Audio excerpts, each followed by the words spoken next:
New Yorkers are a jaded bunch. But if you saw a massive gummy bear on your commute, you'd want to know where it was headed. Quick, there's a truck coming. Truth is, the bear and its handlers are headed to 4 World Trade, one of the most expensive pieces of real estate in New York City, to a studio/gallery that the artists get for free.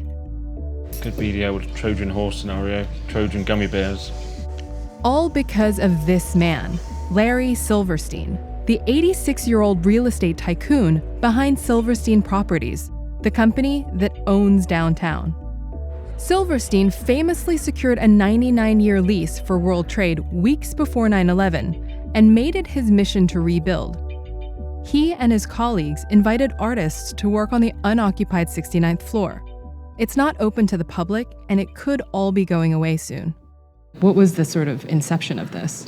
Artists are always looking for space. They can't afford to pay rent. The one thing we have available, we have the space. So my attitude was, let them enjoy it, let their work become discovered as a result of it. The artists range from Wisby, the dude behind the gummy bears, Sean Sullivan, known as Layer Cake, as well as Joo-hee Park, aka Sticky Monger. Collectively, their work is referred to as street art, the progeny of graffiti, fancified for galleries and commodified. Isn't street art kind of like a euphemism for graffiti? And doesn't graffiti just mean like plummeting property values? No, it depends. Some that you might look at and say, pure junk. Others you might look at and say, very distinguished. The deal was that since last summer, the artists would come in, put up their work for free, and pay for everything out of pocket for a memorial exhibition. The space has since been leased by Swedish music streaming service Spotify. Do you think the art helped to sell Spotify on the space? I think it certainly didn't hurt. Spotify will lease the top 14 floors, which creates a conundrum for the artists. Do you let an $8 billion company keep your work for free, especially when you consider the case of artist David Cho, who painted the walls of Facebook and was paid in shares and made $200 million at the IPO? Wisby is unruffled about the transaction. It would have been naive of me to think that the space would have never been leased out because it's New York and real estate is so absurdly... It's literally number 4 World Trade. Yeah, it's number 4 World Trade. And, like this square foot is probably like a good $1,000 or $2,000 just to stand on, So artists are the worst businessmen and businessmen are the worst artists. If there was anything that I wanted to get compensated for ahead of time, I would have set those parameters up.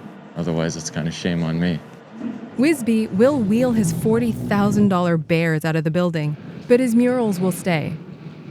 This isn't the first time Silverstein has hosted artists, and some of them are used to being shuffled around. Marcus Robinson, a painter and BAFTA-winning filmmaker, has his studio on the 66th floor of World Trade 4. He was in Tower 7 and will soon move to Tower 3. Are you going to miss this space once the tenants move in? Yeah, of course. Yeah. I'll miss it. But part of the nature of this whole project is continually being, moving with the changes. And while Larry Silverstein might be cool with artists squatting in his multi-billion-dollar turrets, he is, after all, a businessman. And any artist who feels ownership about the work they apply to borrowed space can learn a valuable lesson. How much would it cost to have a studio on the 69th floor, the 66th floor? They couldn't possibly afford it. That's a confident response. It's beyond the realm of rationality for them to contemplate paying the rents here. It wouldn't work for them.